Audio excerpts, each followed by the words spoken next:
Muy buenas noches, profesor. Mi nombre es Natalia Sánchez y junto con mis compañeras Diana Lorena Leal, Silvia Paula Vargas y Natalia Forero vamos a exponer la actividad 6 de otros impuestos territoriales. Entonces, inicialmente tenemos que es el impuesto predial. Este es un impuesto que recae sobre todos los bienes y inmuebles y su base gravable depende del avalúo catastral.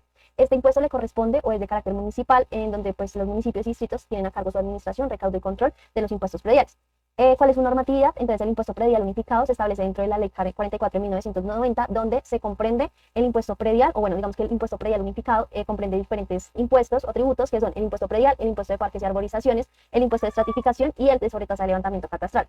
¿Cuáles son las características del impuesto predial unificado? Entonces, según la Ley 44 de 1990, pues es de orden municipal, todos los municipios están encargados de su administración, recaudo y control. La base gravable se va a tener en cuenta según el avalúo catastral que tenga el bien.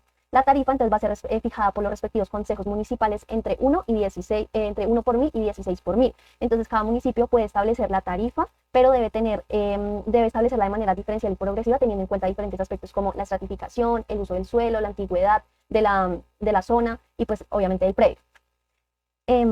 Continúa mi compañera.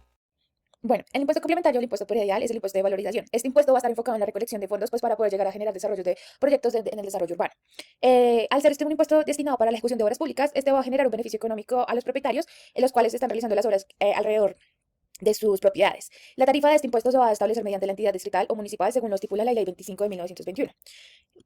¿Qué grava este impuesto? Este impuesto va a gravar el aumento del valor de los predios pues, basado en la inversión por mejoras de la infraestructura pública. Hay un factor que cabe destacar y es de que este no va a gravar directamente en las propiedades, sino debido al aumento de su valor de la propiedad que se encuentra dentro del área que se está renovando o pues las obras están influenciadas. Bueno, continuando entonces con el tema, vamos a revisar qué es el catastro. Y el catastro es esa base de datos que tiene una planeación georreferencial y que nos permite de una manera clara identificar cuáles son las zonas urbanas, cuáles son las zonas rurales y cómo están distribuidos los predios y la utilización del suelo en nuestro territorio colombiano. Y esto, además, ¿para qué nos sirve? Para poder tener transparencia en ese mismo uso del suelo y de la propiedad. O sea, quiénes son los dueños de nuestra tierra y de qué manera se está, digamos, aprovechando o sacándole producto a esa parte de tierra que tenemos. ¿Cómo se clasifica y cuáles son sus características? Bueno, lo podemos clasificar por la naturaleza de los propietarios, que pueden ser predios del Estado o predio de los particulares.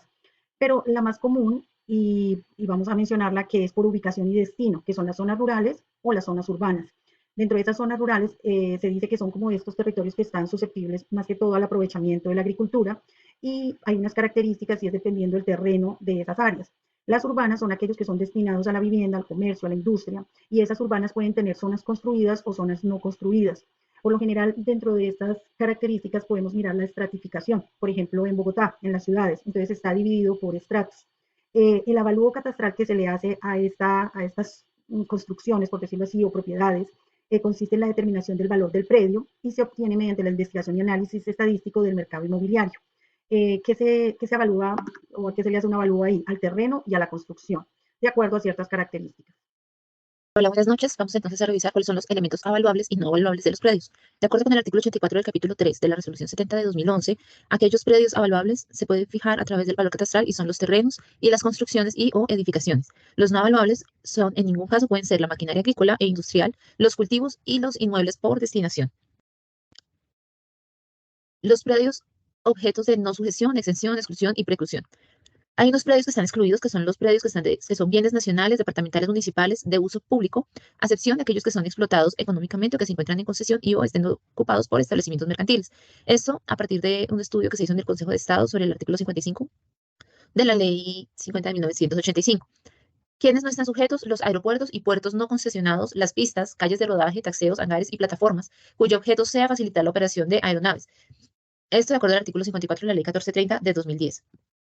¿Cuáles son los predios que no están sujetos o que están exentos del impuesto predial? Entonces, es un listado que nos presenta el artículo 28 del decreto 352 de 2016, en donde vemos que son los declarados monumentos nacionales, los edificios sometidos a tratamientos de conservación histórica, artística o arquitectónica, las propiedades de las organizaciones sindicales, los inmuebles de la propiedad del distrito capital que están destinados a confundir funciones propias de cada dependencia, como los destinados a la prestación de servicios esenciales, los inmuebles que en su integridad se destinen exclusivamente y con carácter de permanencia por las entidades de beneficencia y asistencia pública y las de utilidad pública de interés social. Las personas naturales y jurídicas y sociedades de hecho que han sido damnificadas por el terrorismo o por catástrofes naturales ocurridas. Y por último tenemos las edificaciones nuevas que en uso o destinación para parqueaderos, esto aquellos que estuvieron inscritos o construidos en el periodo de entre diciembre de 1998 y 31 de diciembre del 2001 y por un periodo no mayor a los 10 años contados a partir de su finalización de la construcción. Le doy paso a mi compañero. Continuando con el desarrollo, entonces tenemos que cuál es la periodicidad del impuesto predial. Este tiene una periodicidad anual y la base gradable se calcula teniendo en cuenta el avalúo catastral vigente hasta la fecha de causación del impuesto. ¿Y cuándo se causa el impuesto predial? Este se causa el 1 de enero de cada año fiscal. Y este impuesto se causa y paga por el periodo fiscal completo, es decir, por todo el año. Esto es independiente de cuando se adquiera la propiedad, o sea, no importa en qué fecha del año se adquiera la propiedad, igual se debe pagar el impuesto predial correspondiente a todo el periodo fiscal. Continuando con la actividad, vamos entonces ahora a hablar sobre qué es el impuesto de vehículos. Este es un impuesto que se aplica a los carros nuevos, usados y todos los que temporalmente estén en nuestro territorio nacional. Este impuesto es de carácter directo, puesto que quien lo paga es la persona propietaria del vehículo, quien matricula el vehículo, y se paga según la base gravable que fija el Ministerio de Transporte. Aquí tenemos la normativa, por ejemplo, el impuesto sobre vehículos automotores, no solamente a nivel Bogotá, de distritos, sino también a nivel territorial. Se encuentra la normativa en el artículo 138 de la ley 488 de 1998. Sin embargo, los artículos siguientes también nos hablan y nos profundizan sobre temas específicos sobre los vehículos automotores. Tenemos el decreto 228 del 22 de diciembre de 2023, esta otra resolución, donde nos establecen las tablas para el impuesto de los vehículos en el año 2024. Siguiendo entonces con el impuesto de vehículos, ¿qué grava el impuesto sobre los vehículos? Grava la propiedad o posesión de vehículos gravados que estén matriculados en cada municipalidad, constituyéndose, según el decreto 352 del 2002, aquellos vehículos que se encuentran matriculados en el distrito capital Bogotá. Elementos y clasificación del impuesto de los vehículos. Entonces, los elementos, como hemos visto anteriormente con los otros impuestos, son el hecho generador, que en este caso es la propiedad o posesión de los vehículos gravados, el sujeto activo, que es cada una de las jurisdicciones municipales o municipio donde se realice el hecho generador, o para el caso particular del impuesto de vehículos, donde se encuentre matriculado el vehículo. El sujeto pasivo es el propietario, poseedor de los vehículos grabados. Se habla de la causación, que la causación se genera el 1 de enero de cada año, y en vehículos nuevos es la fecha donde se realiza la solicitud de registro entre el terrestre automotor. Y este se calcula o se paga de acuerdo a la cantidad de meses que está dentro del mismo periodo.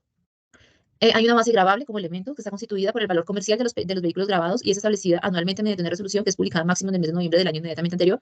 En los vehículos nuevos, este valor es registrado en la factura de venta sin incluir el IVA, y para aquellas personas que hacen la importación de sus vehículos, este valor o base gravable es el valor que está inscrito en la declaración de importación. Aquí es donde en las tarifas, inicialmente vamos a hablar de cuál es esa clasificación para los impuestos de vehículos. Entonces tenemos los vehículos particulares, las motos de más de 125 centímetros cúbicos y los vehículos de transporte público.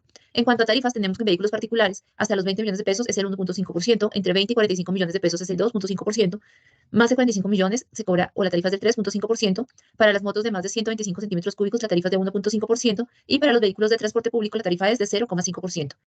¿Existen vehículos de objeto de extensión, exclusión o presunción? Bueno, aquí encontramos qué vehículos están en el grupo de extensión bajo el artículo 141 de la ley 488. Las motocicletas con un cilindraje igual o inferior a 125 están en el grupo de extensión. También la maquinaria para uso industrial, pero sin embargo hay que tener en cuenta que estas no deben de transitar por las vías públicas o privadas abiertas al público. Tractores y maquinaria agrícola. En el grupo de exclusión encontramos los vehículos para el transporte de mercancía de la partida arancela, los coches de ambulancia, los taxis, los vehículos para el transporte de 10 o más personas, ya incluyendo el conductor, y los vehículos de empresa distrital de transporte urbano. Por otro lado, ¿qué vehículos están dentro del grupo de presunción? Bueno, estos vehículos están sujetos a una presunción dependiendo pues del modelo y marca y año de fabricación del vehículo. En estos casos, los más comunes encontramos en este grupo son los vehículos de alta gama. La periodicidad del impuesto de vehículos y cuándo se causa. Bueno, la periodicidad de este impuesto es anualmente, sin embargo, pues hay que tener en cuenta que cada año el Ministerio de Transporte cambia la base gravable en la cual se debe fijar el impuesto. Para este año,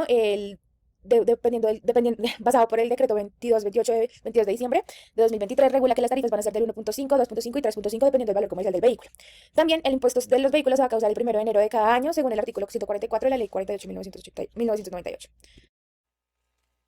Continuando con el desarrollo, tenemos cómo se realiza el avalúo de los vehículos para determinar la base gravable. Entonces, según la ley 488 de 1998, la base gravable está constituida por el valor comercial del vehículo. Entonces, este valor o esta base gravable se establece anualmente mediante resolución expedida en noviembre del año inmediatamente anterior por el Ministerio de Transporte, quien establece como el valor comercial o las bases que se deben tener en cuenta según unas características que vamos a mencionar adelante. Entonces, en el caso específico de los vehículos que entren por primera vez en circulación, la base gravable corresponderá al valor de la factura de venta, o si son importados, el valor o la base gravable corresponderá al valor total de la declaración que aparece en la declaración de importación. Entonces, acá son los elementos que mencionamos. El Ministerio de Transporte establece las bases gravables teniendo en cuenta diferentes características que pueda tener el vehículo, como la marca, la línea, el cilindraje, la capacidad de carga, la capacidad de pasajeros, el año y el modelo. Todos estos elementos o características son los que hacen parte o ayudan a calcular la base gravable y el avalúo de los vehículos para determinar su valor comercial.